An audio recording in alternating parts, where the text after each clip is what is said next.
ময়দা বা চিনি ছাড়া আটা দিয়ে তৈরি সম্পূর্ণ স্বাস্থ্যকর উপায়ে আজকের এই স্পঞ্জ কেক রেসিপিটি শেয়ার করব আপনাদের সঙ্গে। সম্পূর্ণ ঘরোয়া উপকরণেই তৈরি করব খুব সহজে।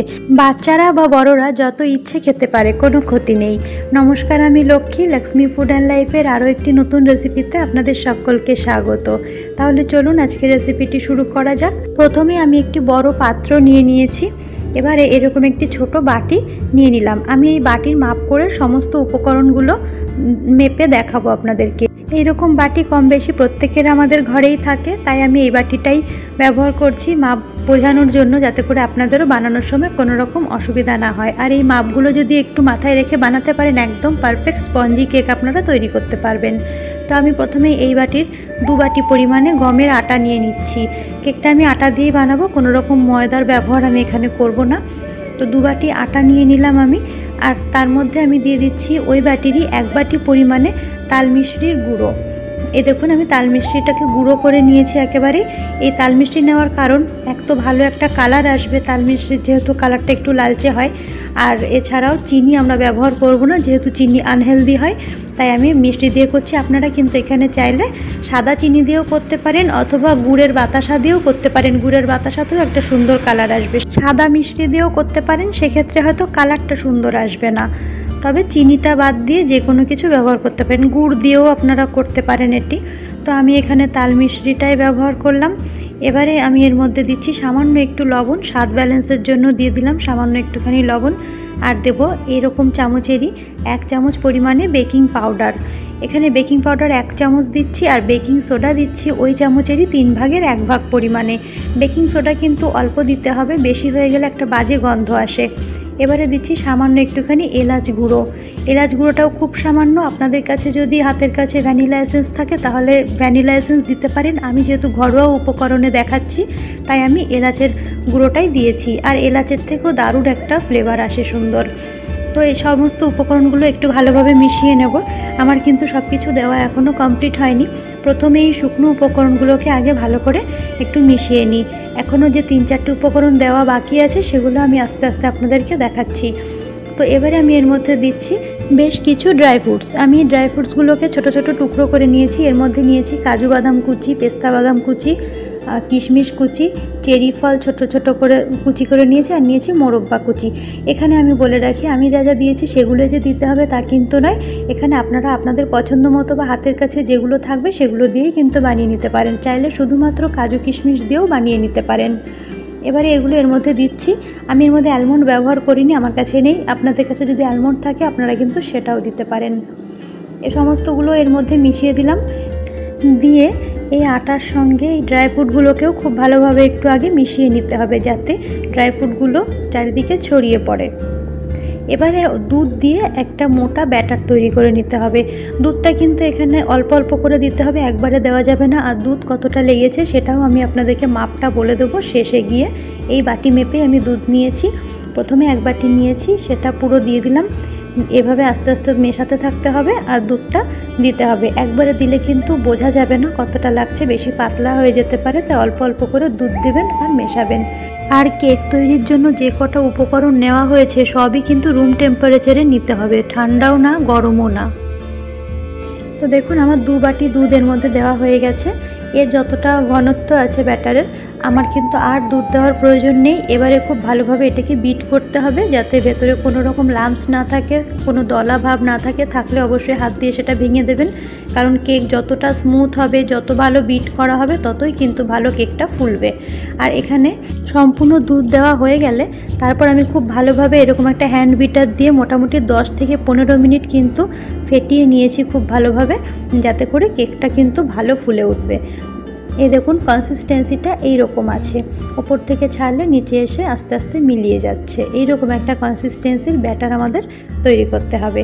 এর থেকে বেশি পাতলা হলেও চলবে না, এর থেকে বেশি মোটা হলেও কিন্তু চলবে না। আর আমার দুধ লেগেছে এখানে এই বাটির 2 বাটি পরিমাণে। আর এইটা কিন্তু আপনারা বাটি মেপে দেবেন না, যতক্ষণ না এরকম কনসিস্টেন্সির ব্যাটার আসছে আপনারা দুধ মেশাতে থাকবেন। এবারে সাদা তেল দিয়ে দিচ্ছি ওই বাটিরই 3 ভাগের 1 ভাগ পরিমাণে। সাদা তেল দিয়ে আবারও ভালোভাবে বিট করে নেব। সাদা তেলটা আমি আগে দিইনি, গুঁড়োর মধ্যে তেলটা দিলে তারপর বিট করতে গেলে দুধ দিয়ে তখন একটু দলা দলা পাকিয়ে যেতে পারতো, সেই জন্য আমি আমি তেলটা সব শেষে দিয়েছি। আর এর মধ্যে দিচ্ছি ভিনিগার 1 চামচ পরিমাণে।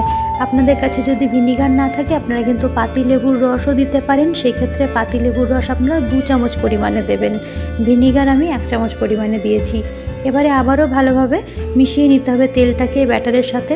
আরও মোটামুটি 5 মিনিট মতো এভাবে করে বিট করে নিয়েছি আমি কনস্ট্যান্টলি, তাতে করে কিন্তু তেলটা খুব ভালোভাবে ব্যাটারের সঙ্গে মিশে যাবে। দেখুন তেলটা মিশে গেছে, ফাইনাল কনসিস্টেন্সিটা দেখুন এইরকমই কিন্তু হবে। এবারে আমি একটা কেক মোল্ড নিয়ে নিয়েছি, আমার কাছে কেক মোল্ডটা ছিল তাই আমি এটা নিয়েছি। আপনাদের কাছে যদি মোল্ড না থাকে এইরকম স্টিলের বাটিতেও কিন্তু আপনারা কেকটা পাতাতে পারেন, এরকম বড় সাইজের বা ছোট ছোট স্টিলের বাটিতেও পাতাতে পারেন। তো এবারে আমি এর মধ্যে একটা বাটার পেপার দিয়ে দিচ্ছি। এটা ঠিক বাটার পেপার নয়, বাটার পেপার আমার কাছে নেই। আমি একটা খাতার পৃষ্ঠা এভাবে কেটে নিয়েছি, সাদা পৃষ্ঠা, সেটাকে বেশ মাপ করে কেটে নিয়ে এর মধ্যে বসিয়ে দিলাম, সেট করে দিলাম। এবারে এর ওপর থেকে আমি সাদা তেল ব্রাশ করে দিচ্ছি। আপনাদের হাতের কাছে যদি বাটার পেপার থাকে দেবেন, যদি না থাকে তাতেও কোনো অসুবিধা নেই। এরকমভাবে বাটার পেপার কিন্তু তৈরি করে নিতে পারেন, একদম বাটার পেপারের কাজ হবে, কোনো রকম অসুবিধা হবে না। তো আমি সবসময় এভাবেই বাটার পেপার তৈরি করে নিই, আমি বাটার পেপারটা কিনি না। এভাবে ভালোভাবে ব্রাশ করে নেওয়ার পর সাইডগুলোতেও আমি একটু সাদা তেল ব্রাশ করে দিলাম, যেহেতু কেকটা ফুলে উঠবে সেই সময় সাইডে যাতে আটকে না যায় সেই জন্য সাইডেও আমি এভাবে তেল ব্রাশ করে দিচ্ছি। আর সাইডে তেল ব্রাশ করার পর সামান্য একটুখানি গুঁড়ো আটা তেলের ওপর দিয়ে ছড়িয়ে দেবো, শুধু সাইডেই কিন্তু গুঁড়ো আটাটা দেবো। তলায় যেহেতু আমার বাটার পেপার দেওয়া আছে গুঁড়ো আটার কোনো প্রয়োজন নেই, সাইডে বাটার পেপার নেই বলে একটু গুঁড়ো আটা ছড়িয়ে দিলাম, এতে করে ডিমোল্ড করার সময় সুবিধা হবে।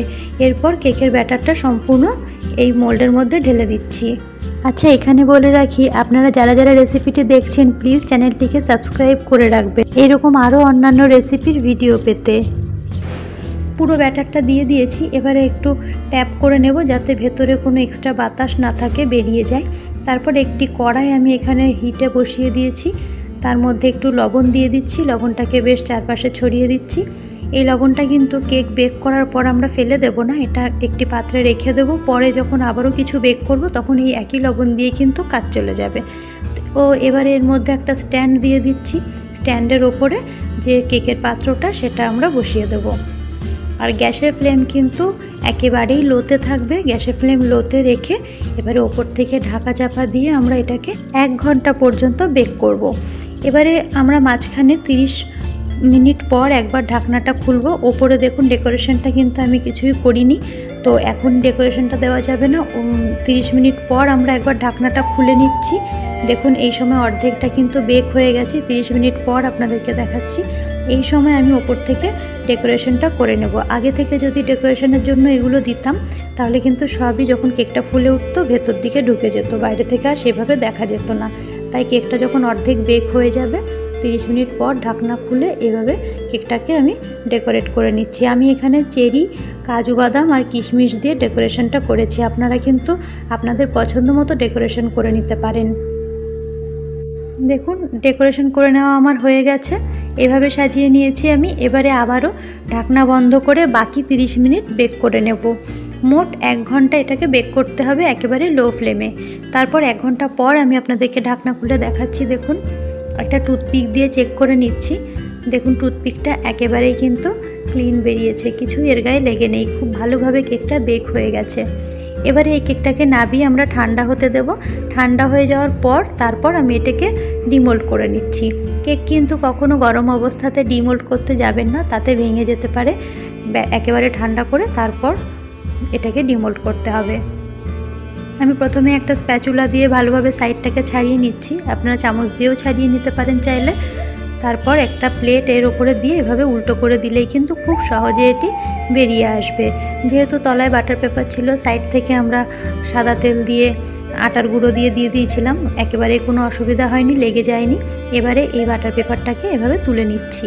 বাটার পেপারটাও কিন্তু খুব সহজেই কেকের গা ছেড়ে দেয়। দেখুন তুলে নিয়েছি। কেকটা কিন্তু ভীষণই স্পঞ্জি হয়েছিল, খুবই সফট হয়েছিল। তো এইভাবে আপনারা বাড়িতে আটা দিয়ে কেক তৈরি করে দেখতে পারেন। বাচ্চারা তো প্রায়ই কেক খাওয়ার বায়না করে, তো এইভাবে যদি আটা দিয়ে বানিয়ে দেওয়া যায়, দেখুন এর মধ্যে কোনো রকম ক্ষতিকর ইনগ্রিডিয়েন্ট কিন্তু নেই। বাচ্চাদের জন্য খুবই স্বাস্থ্যকর একটি রেসিপি, বাচ্চা কি বড়দের জন্যও এটি স্বাস্থ্যকর। তো এইভাবে যদি বাড়িতে বানিয়ে নেওয়া যায় তাহলে বাচ্চাদেরকে রোজ কেক খেতে দিলেও কিন্তু কোনো ক্ষতি হবে না। দেখুন কতটা স্পঞ্জি হয়েছে, আশা করি দেখে বুঝতে পারছেন। তো এই রেসিপিটি কেমন লাগলো আপনাদের অবশ্যই কমেন্ট সেকশানে জানাবেন। যদি ভালো লেগে থাকে লাইক করবেন, শেয়ার করবেন, আর এইরকম আরও রেসিপির ভিডিও পেতে চ্যানেলটিকে প্লিজ সাবস্ক্রাইব করবেন। ধন্যবাদ।